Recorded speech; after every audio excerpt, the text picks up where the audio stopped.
Jamani, shukrani, tumemaliza mazoezi salama, hakuna aliyeumia. Huo ndio mwanzo wa kufahamiana. Kwanza ndugu zetu ndio tumeona leo kwa siku ya kwanza, si ndio?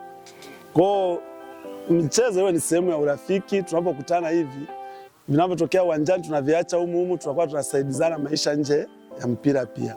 Kwa kama mlivyoambiwa ndugu zetu kwamba wako kwenye Platinum ile company kwa ajili ya mikopo kwa wafanyakazi wa umma, unaweza ukasaidia, yani kama una ndugu zako nini, ukafanya connection na wao. Ndio maana leo tumeweza kucheza nayo, tutengeneze connections za maisha, tusishie kucheza mpira tu. Kwa tunaweza tukawa connected na vitu vingine.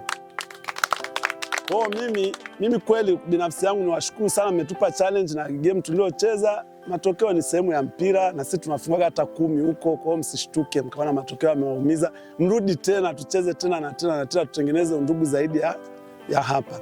Pia wachezaji wetu jamani, wanapokuwa wanakuja wageni, muwe fair.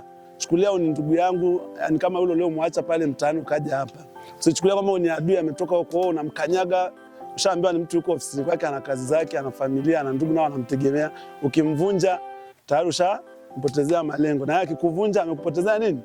Kwa hiyo kila mtu anakula mguu wake. Kwa hiyo mnapokuwa uwanjani mnalinda nini? Miguu ya wenzenu. Tucheze mpira, mpira uko round. Ucheze mpira, usicheze mguu.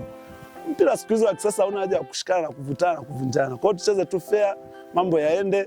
Mimi nimeenjoy binafsi, mmecheza vizuri kiukweli. Kwa leo hamna leo, kama wageni wenyewe wamesema tuko fair. Hilo ndio jambo la muhimu. Asante sana.